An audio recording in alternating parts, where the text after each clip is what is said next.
हाय दोस्तों, नमस्कार। स्वागत करता हूं मेरे YouTube चैनल पर। दोस्तों, आज हम एक जो नया टॉपिक पढ़ने वाले हैं वो टॉपिक है मेडिकल सर्जिकल नर्सिंग का, और जो सिस्टम है वो है यूरिनरी सिस्टम। और हमारा जो आज का टॉपिक है वो है आपका renal failure. Renal failure is also known as the kidney failure. तो चले शुरू करते हैं टॉपिक को।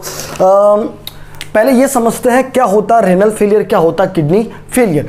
तो आप इसको ऐसे समझिए, इट पार्शियल और कंप्लीट इम्पेयरमेंट ऑफ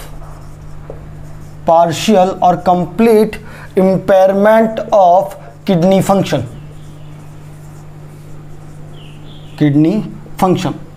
सिंपल सी बात है कि जब किडनी अपने पार्शियल मतलब कुछ या कंप्लीट फंक्शंस क्या हो जाए, उसके इम्पेयर हो जाए, किडनी प्रॉपरली फंक्शन ना करे, जो किडनी को काम दे रखा है वो किडनी प्रॉपरली काम ना करे, चाहे वो पार्शियल तरीके से हो या कंप्लीट तरीके से हो, हम दोनों तरीकों को उसको क्या बोलते हैं, रेनल फेलियर या किडनी फेलियर। अच्छा, थोड़ा सा डिस्कस कर लेते हैं यहाँ पे कि भाई क्या किडनी को क्या फंक्शन अलॉट कर रखे हैं। तो सबसे पहला फंक्शन जो किडनी को अलॉट कर रखा वो क्या है, यूरिन फॉर्मेशन।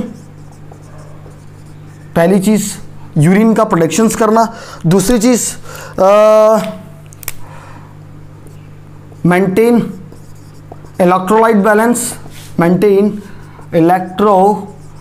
बैलेंस। इलेक्ट्रोलाइट को, जितने भी आपके इलेक्ट्रोलाइट है उनको बैलेंस करने का भी काम किसको दे रखा है, किडनी को, हाँ या ना। तीसरा मेंटेन होम्योस्टेसिस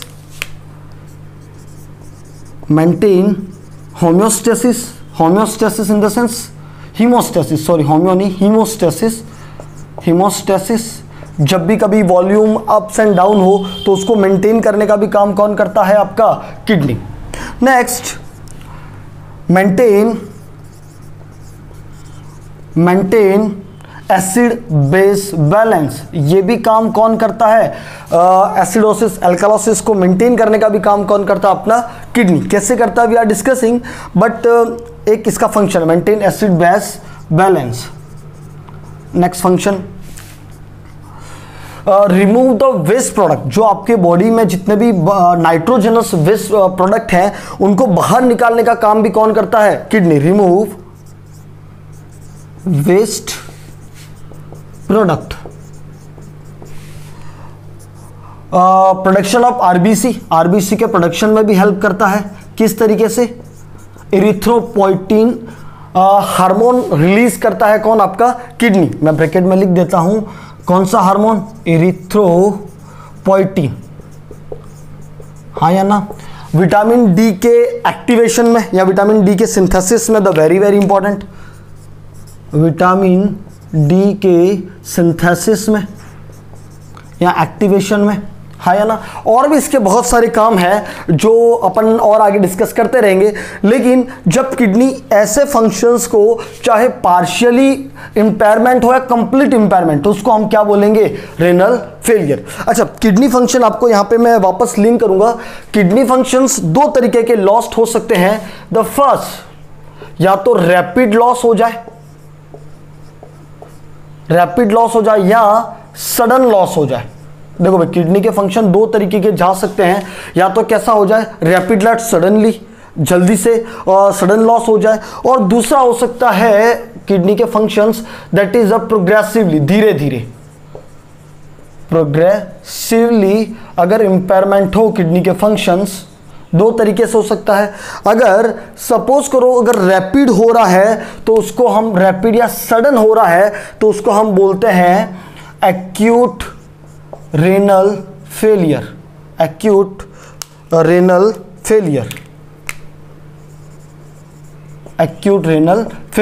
और जबकि धीरे धीरे प्रोग्रेसिवली हो तो उसको हम क्या बोलते हैं, क्रॉनिक रेनल फेलियर, हाँ या ना। तो पहले we are going to discuss that is ARF, that is acute renal failure. तो आओ डिस्कस करते हैं acute renal failure.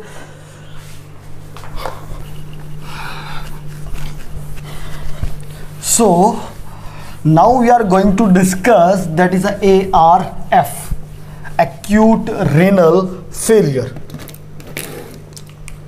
that is your ARF, acute renal failure, that also known as the acute kidney failure, acute kidney failure।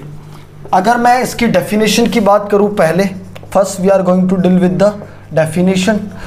तो definitions क्या हो जाएगी कि भाई सडन लॉस, सडन और rapid loss of kidney function, loss of kidney function, rapid और sudden loss of kidney function. Rapid हो जाए, सडनली हो जाए, क्या किडनी के फंक्शन लॉस्ट हो जाए, that characterise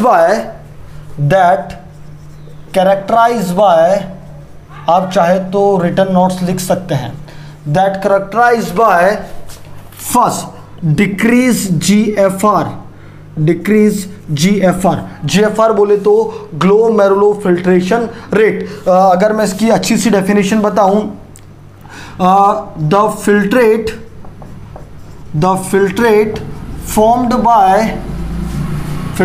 formed by both kidney, दोनों किडनी मिला के जो फिल्ट्रेट कर रही है उसको हम क्या बोलते हैं, GFR। इस पे एक क्वेश्चन आपका पूछा जाता है। नॉर्मली आपका GFR होता है 125 ml पर मिनट बोथ किडनी का, और यही अगर आप पर डे का निकालो तो 180 litre per day with 24 hours का, हाँ या ना, दिस इज योर GFR। अच्छा, अगर अब यहाँ पे आपको समझना है GFR कम हुआ, ग्लोमेरुलर फिल्ट्रेशन रेट कम हुई, तो आपका यूरिन का आउटपुट भी क्या होगा, कम होगा। यूरिन आउटपुट भाई इसी फिल्ट्रेशन से ही, ब्लड के फिल्ट्रेशन से आपका क्या बन रहा है, यूरिन का प्रोडक्शन हो रहा है, तो decrease urine output, decrease urine output. और चूंकि GFR कम हो रहा है तो जो बॉडी के वेस्ट प्रोडक्ट है वो भी बॉडी के बाहर निकलना कम हो जाएंगे, तो बॉडी में क्रिएटिनिन, जो वेस्ट प्रोडक्ट है क्रिएटिनिन, आपका बॉडी में क्रिएटिनिन का लेवल क्या होगा, बढ़ेगा। आपके बॉडी में ब्लड यूरिया नाइट्रोजन का भी लेवल क्या होगा, बढ़ेगा। That's all are the waste product including आपका यूरिया देख लो, यूरिक एसिड देख लीजिए, हाँ या ना।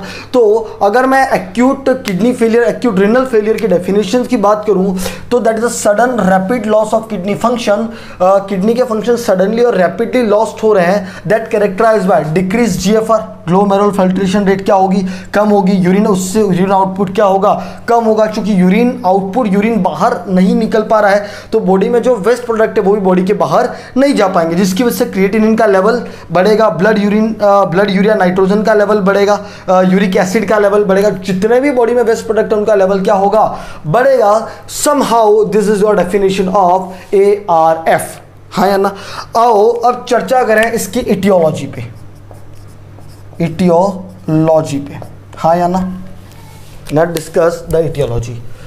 ARF is your reversible situation, reversible situation in the sense कि भाई जब इसको आप मैनेज करोगे तो ये वापस ठीक हो सकती है ना, it's very important, it is a reversible situation.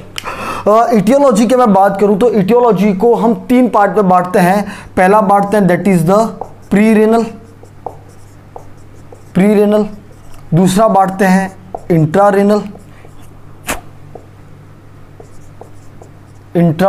Renal, और तीसरा बांटते हैं हम पोस्ट रेनल।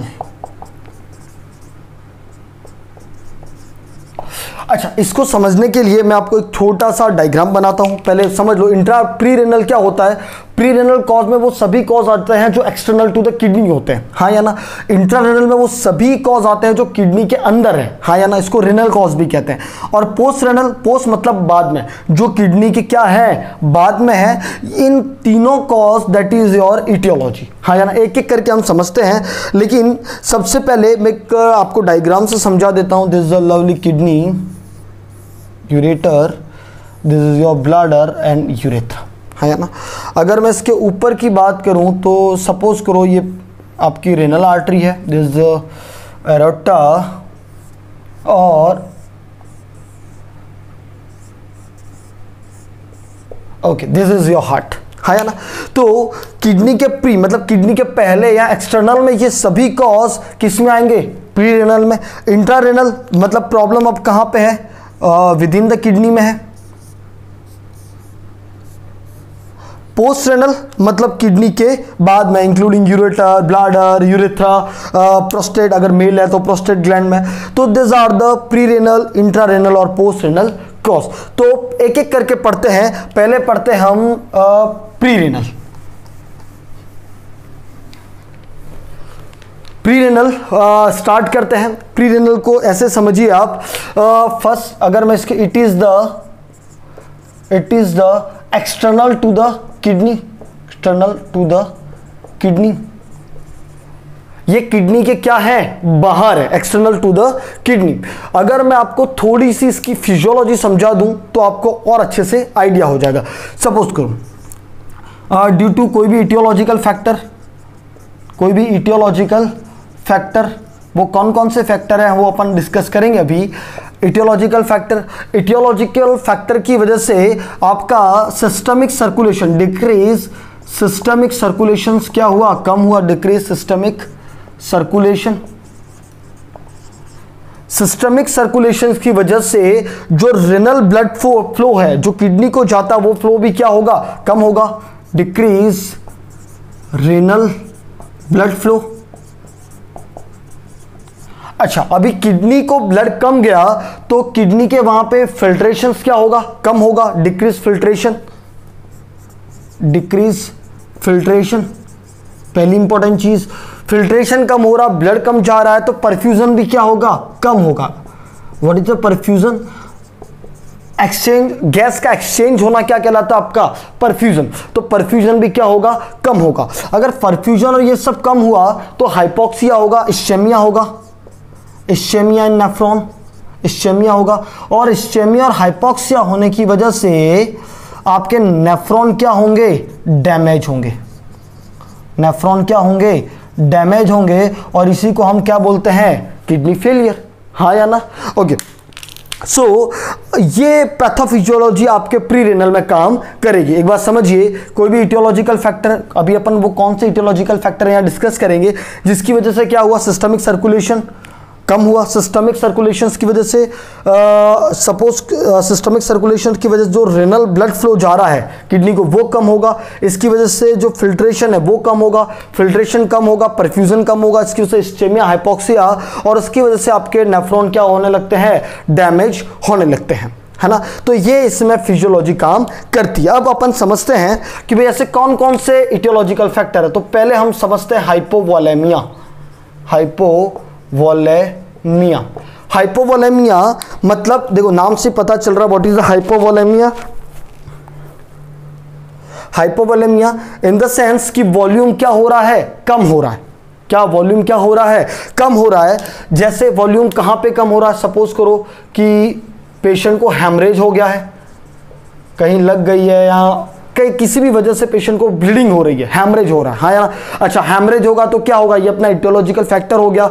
हैमरेज हुआ तो ब्लीडिंग हो रही है, सिस्टमिक सर्कुलेशन कम होगा। सिस्टमिक सर्कुलेशन कम होने की वजह से रेनल ब्लड फ्लो कम होगा, रेनल ब्लड फ्लो होने की वजह से फिल्ट्रेशन कम होगा, परफ्यूजन कम होगा और नेफ्रॉन डैमेज होंगे। हाँ या ना? ये हो सकता है। इसके बाद जीआई लॉसेस मैं सपोज करो पेशेंट को सीवियर डायरिया है, डायरिया है, पेशेंट को सीवियर वॉमिटिंग है। अच्छा, इसमें भी क्या हो रहा है, आपका सिस्टमिक जो वॉल्यूम है वो क्या हो रहा है, कम होगा, है ना। सपोज करो कि भाई ये दोनों सिचुएशन आप ऐसे समझिए, डिहाइड्रेशन है पेशेंट को क्या है, डिहाइड्रेशन। चूंकि डिहाइड्रेशन है तो अप्रोप्रिएट वॉल्यूम हार्ट के पास नहीं जाएगा। अगर अप्रोप्रिएट वॉल्यूम हार्ट के पास नहीं जा पा रहा है तो अप्रोप्रिएट वॉल्यूम कार्डियक आउटपुट भी कम होगा।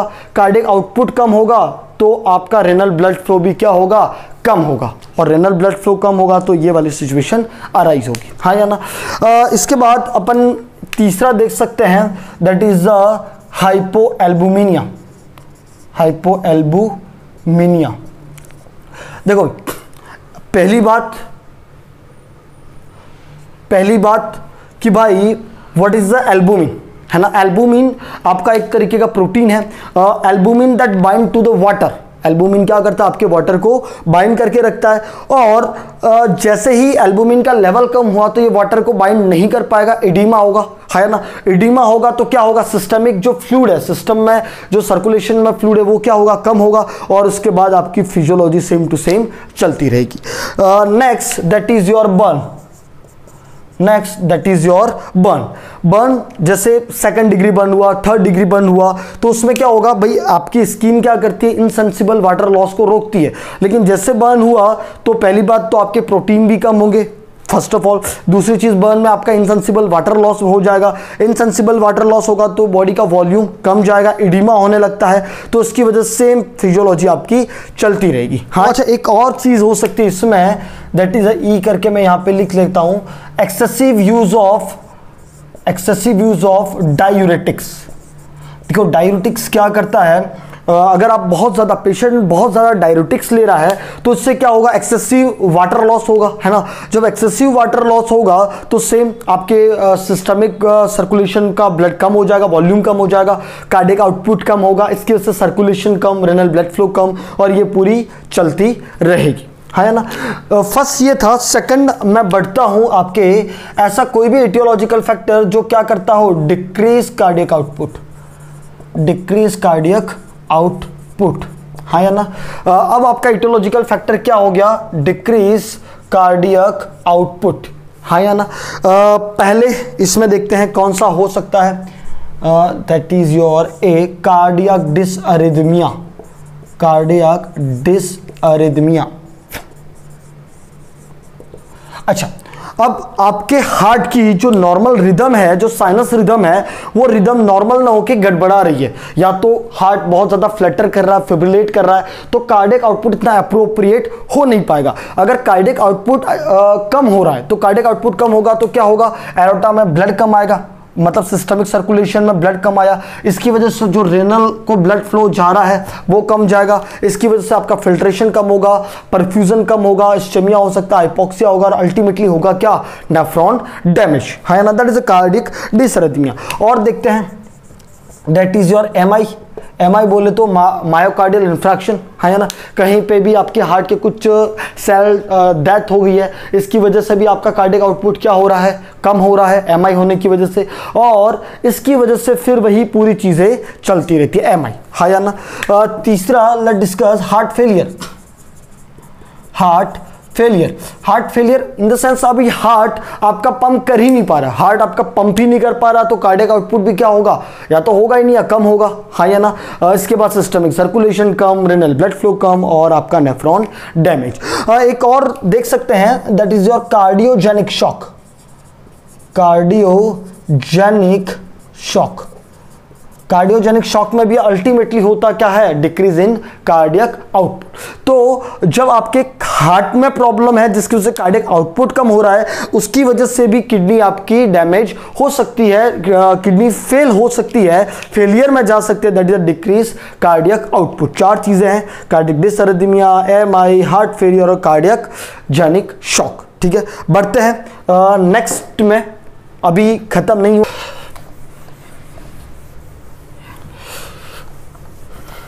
सो नेक्स्ट हम प्री रेनल में ही नेक्स्ट कॉज अब डिस्कस करते हैं, दैट इज योर तीसरा इज रेनल ब्लड फ्लो। ऐसा कोई भी रीजन जिसकी वजह से अब जो आपका रेनल आर्टरी है उसमें क्या हो रहा है, ब्लड फ्लो क्या हो रहा है, कम हो रहा है। जैसे इसको आप ऐसे समझिए, a bilateral renal thrombosis, bilateral renal thrombosis. Bilateral मतलब दोनों किडनी में जो रेनल आर्टरी वहां पे क्या हो रहा है, thrombosis. There is a 2 kidney, है या ना, एक यहाँ पे कोई रेनल आर्टरी में कोई थ्रोम्बस जमा हुआ है, कोई प्लग जमा हुआ है, इसकी वजह से क्या होगा, जो ब्लड फ्लो आ रहा है किडनी में वो नहीं आ पाएगा। तो आप यहीं से समझ लीजिएगा, decrease the renal blood flow, kidney को ब्लड क्या हो जाएगा, कम जाएगा। किडनी को अगर ब्लड कम जाएगा तो फिल्ट्रेशन कम होगी, परफ्यूजन कम होगा, हाँ या ना। तो that is the bilateral renal thrombosis. दूसरा देखते हैं इसमें renal artery stenosis. Renal artery stenosis, renal artery stenosis का मतलब क्या होता है कि जो रेनल आर्टरी का जो ल्यूमन है वो क्या हो गया है, सकड़ा हो गया, छोटा हो गया, दिस इज योर ल्यूमन, हाँ या ना। अगर ये छोटा हो जाए इसको हम क्या बोलते हैं, स्टेनोसिस। अगर ये छोटा हो जाएगा तो भाई जो रेनल का जो किडनी को जो ब्लड फ्लो जा रहा है वो क्या जाएगा, कम जाएगा। कम जाएगा इन the sense renal decrease renal blood flow, इसकी वजह से फिल्ट्रेशन कम होगा, हाँ या ना। और ये आपकी गणित चलती रहेगी। Next is your hepatorenal syndrome. Hepatorenal syndrome, hepatorenal syndrome में भी वही होता है कि भाई आपके रेनल और ये दोनों एक साथ डैमेज हुए हैं और इसकी वजह से आपका किडनी में ब्लड फ्लो क्या हो रहा है, कम जा रहा है, हाँ या ना। लास्ट इसमें हम देखते हैं प्री रेनल कॉज में ही लास्ट जो फैक्टर है that is the decrease peripheral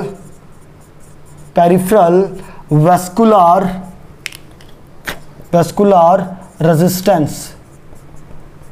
अच्छा, डिक्रीज पेरिफेरल वेस्कुलर रेजिस्टेंस में क्या होता है कि भाई आपकी जो पेरिफेरल ब्लड वेसल्स हैं, पेरिफेरल जो वेसल्स है उनकी रेजिस्टेंस क्या हो गई है, कम हो गई है। अच्छा, रेजिस्टेंस कम होने की वजह से उनमें क्या होता है, वेजोडाइलेशन, हाँ या ना। वेजोडाइलेशन होगा तो आप इधर से समझिए, अगर वेजोडाइलेशन होगा तो जो इनफ्लो होना है हार्ट में, हार्ट के अंदर जो इनकमिंग होनी है वो क्या हो जाएगी, कम हो जाएगी। अगर इनफ्लो कम होगा तो आउटफ्लो भी क्या होगा, कम। मतलब कार्डियक आउटपुट क्या होगा, कम होगा। कार्डियक आउटपुट कम होगा तो सिस्टमिक सर्कुलेशन कम, रेनल ब्लड फ्लो कम और किडनी में डैमेज स्टार्ट। तो that is your decrease peripheral vascular resistance. इसमें क्या क्या आते हैं डिस्कस कर लेते हैं। इसमें आपका पहला आता है that is the neurogenic shock. Neurogenic shock आता है इसमें पेरिफेरल वेजोडाइलेशन होता है। दूसरा सेप्टिक शॉक आता है, सेप्टिक शॉक आता है। इन दोनों में आपका क्या होता है, पेरिफेरल वेजोडाइलेशन, हाँ या ना। आप एनाफाइलेक्सिस भी कह सकते हैं, एनाफाइलेक्सिस। इसमें भी पेरिफेरल वेस्कुलर रेजिस्टेंस क्या होता है, कम होता है। That is your anaphylaxis. Now this is somehow complete your pre renal cause. यहां पे मेनली आपका ब्लड फ्लो क्या हो रहा था, कम हो रहा था, उसकी वजह से आपके किडनी में डैमेज हो रहा था। That is your pre renal cause. आओ डिस्कस करते हैं next, that is इंट्रारेनल।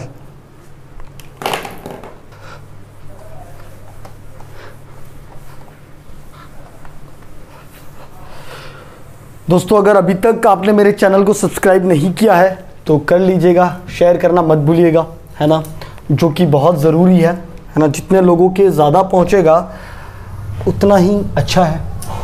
So now we are going to discuss that is your intrarenal cause, है ना।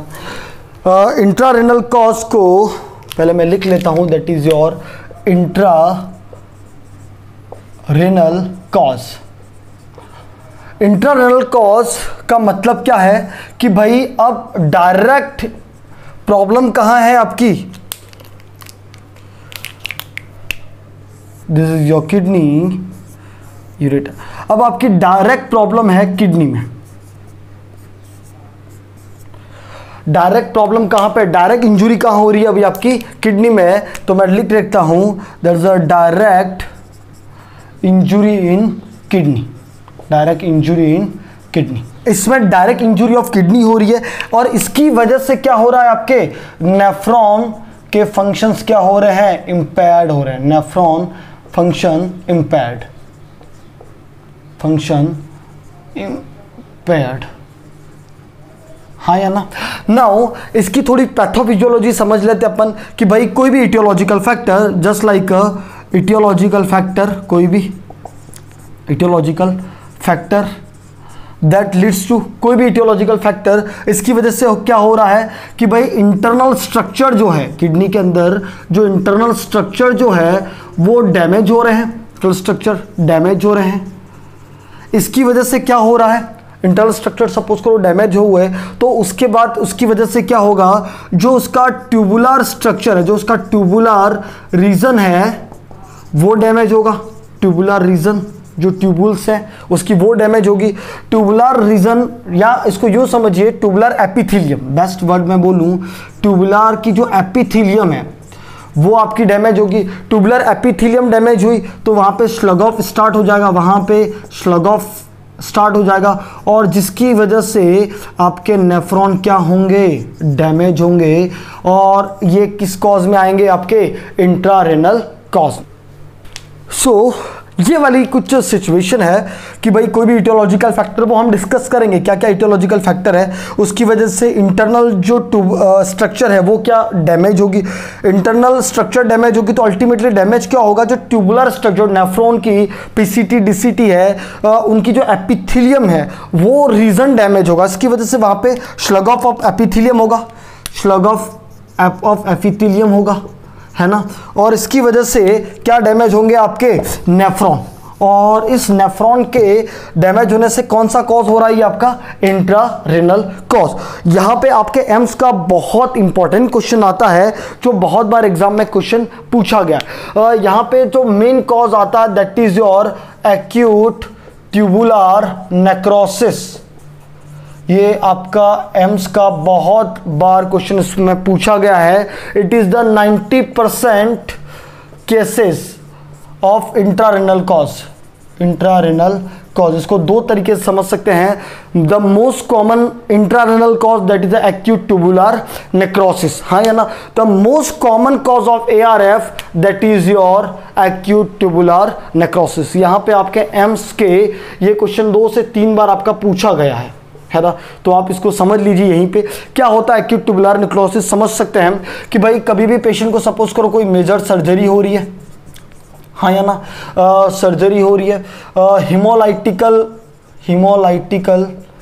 ब्लड ट्रांसफ्यूजन रिएक्शन हो रहा है, हीमोलाइटिकल ब्लड ट्रांसफ्यूजन रिएक्शन हो रहा है, ट्रांसफ्यूजन रिएक्शन हो रहा है, या पेशेंट को कोई शॉक में जा रहा है। इन सभी वजह से क्या होगा, सेम इंटरनल स्ट्रक्चर डैमेज होगी। इंटरनल स्ट्रक्चर डैमेज होने की वजह से ट्यूबुलर एपिथेलियम डैमेज होगा, हाँ या ना। और इसकी वजह से स्लग ऑफ एपिथेलियम होगा। एपिथेलियम के स्लग ऑफ होने से आपके नेफ्रॉन काम नहीं करेंगे, अल्टीमेटली हुआ क्या, नेफ्रॉन आपके डैमेज हुए। तो that is your acute tubular necrosis. तो अब इसमें हम देखते हैं पहला, है ना, इसमें हम देखते हैं पहला that is your nephrotoxic injury. Nephrotoxic injury, nephrotoxic injury में कौन कौन सी इंजुरी आती है। पहला, अगर कोई पेशेंट लंबे टाइम तक ड्रग ले रहा है या ड्रग्स ले रहा है, लाइक योर AC इनहिबिटर, और कोई एंटीबायोटिक्स ले रहा है लंबे टाइम तक, एंटीबायोटिक्स ले रहा है, या पेशेंट एनसेड ले रहा है, non steroidal anti inflammatory drug. अच्छा, इन तीनों से होगा क्या, क्योंकि देखो जो भी ड्रग है that metabolize in liver, but इसको एक्सक्रीट कहाँ से होना है, किडनी में। अगर लंबे टाइम तक अगर ये ड्रग्स जारी है तो उनकी जो ट्यूबुलर एपिथेलियम है उन पे क्या रगड़ मारेगी, उनको डैमेज करेगी, और डैमेज होने की वजह से दैट इज डायरेक्ट डैमेज, समझना, that is your direct damage. तो अगर आप लंबे टाइम तक ऐसी कोई ड्रग्स ले रहे हैं तो उनकी वजह से भी आपकी किडनी फेलियर हो सकती है। नेक्स्ट, अगर पेशेंट कोई कॉन्ट्रास्ट, भाई कोई इमेजिंग टेस्ट के लिए पेशेंट में बार बार कॉन्ट्रास्ट मीडिया यूज हो रहा है इमेजिंग टेस्ट के लिए। अच्छा, कॉन्ट्रास्ट मीडिया को भी निकलना कहाँ से, एक्सिट कहाँ से होना है, आपके किडनी से ही होना है। तो वहाँ से एग्जिट करने के लिए भी कॉन्ट्रास्ट मीडिया क्या करती है, आपके नेफ्रॉन की एपिथेलियम को या ट्यूबुल्स, जो वहाँ की ट्यूबुलर स्ट्रक्चर है वहाँ पे डायरेक्ट डैमेज करती है। नेक्स्ट हम देख सकते हैं भाई पेशेंट्स के अंदर कोई केमिकल एक्सपोजर हुआ है, लाइक लेड का हुआ है, आर्सेनिक का हुआ है, तो ये अल्टीमेटली जाएंगे वापस किडनी में, किडनी को वापस डैमेज करेंगे। That is a chemical exposure, है ना। इसके बाद हम देख सकते हैं that is severe crush injury. भाई डायरेक्ट किडनी को कोई क्रश इंजुरी हो जाए तो उसकी वजह से भी आपका ARF हो सकता है, हाँ या ना। That is your nephrotoxic injury. बढ़ता हूं मैं इसके B सेक्शन में, हाँ या ना। तो देखते हैं इसके B सेक्शन में। देखो दोस्तों, मैं यहाँ पे बहुत ज़्यादा डिस्कस नहीं कर पा रहा हूँ क्योंकि वीडियो बहुत काफ़ी लेंथी बन जाएगा, है ना। तो मेरी कोशिश है मैं जितना कंसाइज कर रहा हूँ उतना मैं कर पा रहा हूँ। कोई भी इन्फेक्शन हो जाए, कोई भी क्या हो जाए, इन्फेक्शन हो जाए, इन्फेक्शन चाहे आपका बैक्टीरियल हो या वायरल हो, हाँ ना, बैक्टीरियल हो या वायरल हो। एक मैं एग्जांपल आप मैं बता सकता हूँ इसमें, एक्यूट पाइलोनेफ्राइटिस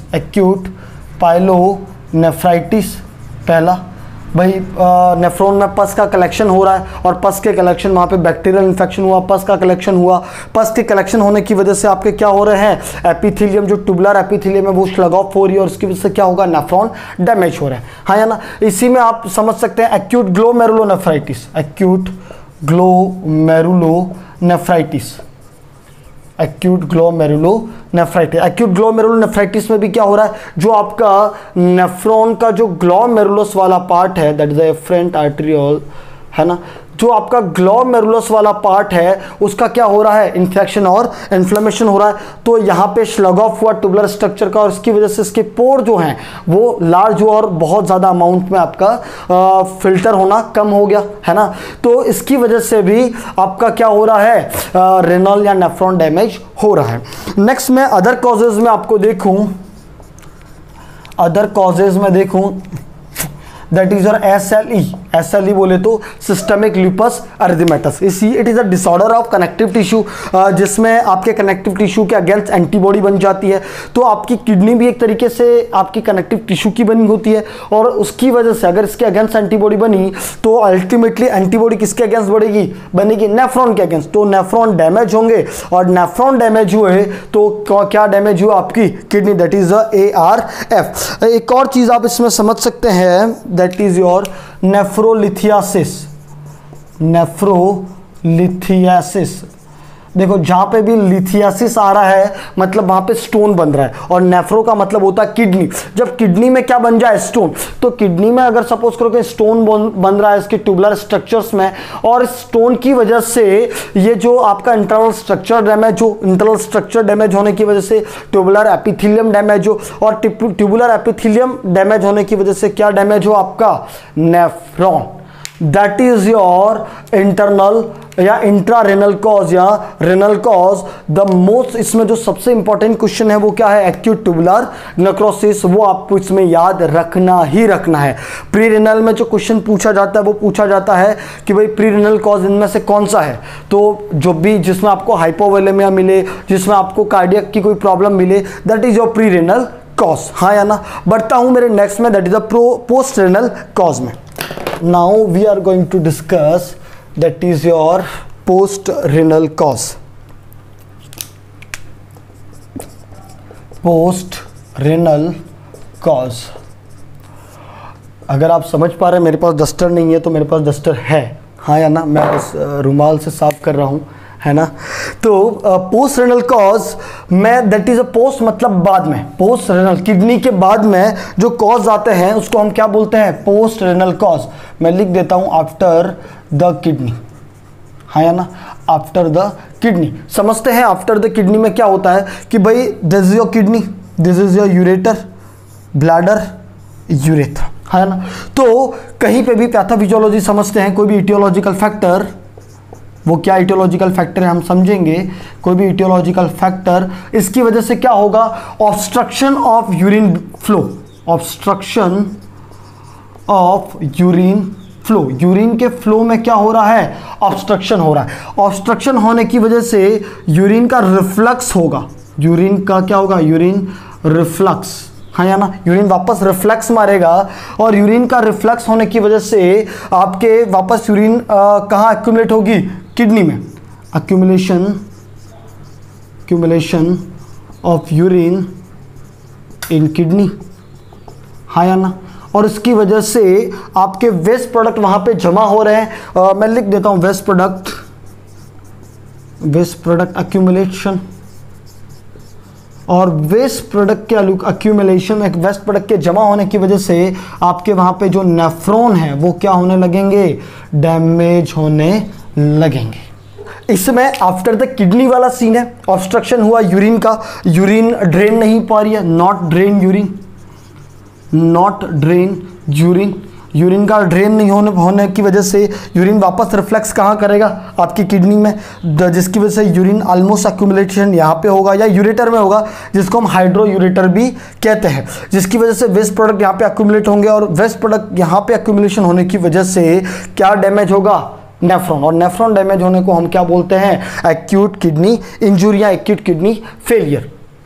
नाउ वो कौन कौन से कॉज हैं, जैसे सबसे पहला है अगर मेल है तो that is a BPH, benign prostate hypertrophy. Benign prostate hypertrophy, male के यहाँ पे एक प्रोस्टेट ग्लैंड होती है, ठीक है। इस prostate gland, benign prostate hypertrophy मतलब हाइपरट्रॉफी हो रही है, इसकी साइज बहुत ज़्यादा बढ़ रही है। साइज बढ़ने की वजह से ये प्रेशर किस पे डालेगा, यूरेथ्रा पे। तो यूरेथ्रा से यूरिन बाहर आपका नहीं ड्रेन हो पाएगा, यहाँ पे एक्यूमुलेशन होगा, फिर यहाँ पे, और फिर ये पूरा यूरिन कहाँ पे होगा, वापस रिफ्लक्स मारेगा किडनी में, हाँ या ना। और इसकी वजह से आपको रिफ्लक्स मारने की वजह से एक्यूमुलेशन ऑफ वेस्ट प्रोडक्ट होगा, एक्यूमुलेशन ऑफ वेस्ट प्रोडक्ट, और इसकी वजह से क्या होगा, नेफ्रॉन डैमेज होगा, हाँ या ना। That is your BPH। Next मैं देख सकता हूं second, that is your bladder cancer, carcinoma of bladder, bladder cancer. भाई किसका कैंसर हो गया है, ब्लैडर का, दिस द ब्लैडर। अगर यहाँ पे कोई ट्यूमर हो गया है तो वो ट्यूमर क्या करेगा, यहाँ से जो भी यूरिन आ रहा है उसको आगे ड्रेन नहीं होने देगा, यूरिन को ड्रेन नहीं होगा तो वापस रिफ्लक्स होगा, हाँ या ना। तीसरा आप समझिए यूरेट्रल स्ट्रक्चर, यूरेट्रल, देखो यार मेरी स्पेलिंग पे मत जाना आप, है ना, गलत होती है। Urethral structure, urethral structure in the sense कि आपका जो यूरेटर है वो क्या हो गया है, चिपक गया है, या इसका ल्यूमन जो है वो क्या हो गया, कम हो गया। अगर ल्यूमन कम हो गया तो यहाँ से जो यूरिन आने वाला है वो यूरिन आगे ब्लैडर में नहीं आएगा, तो उसके पास रास्ता कौन सा बचा, ये वाला, और यहाँ पे अक्यूमुलेशन होके क्या करेगा, किडनी को डैमेज करेगा, हाँ या ना। तो somehow this is your causes of post renal cause, और यहीं पे खत्म होती है आपकी इटियोलॉजी। अब next we are going to deal with the clinical feature, है ना। अभी तक आपने मेरे चैनल को सब्सक्राइब नहीं किया तो सब्सक्राइब करिए और शेयर ज़रूर करिए अगर मैं आपको आपकी थोड़ी भी हेल्प कर पा रहा हूँ, हाँ या ना। तो मिलते हैं नेक्स्ट सेशन में क्लिनिकल फीचर्स में, हाँ या ना। Thank you.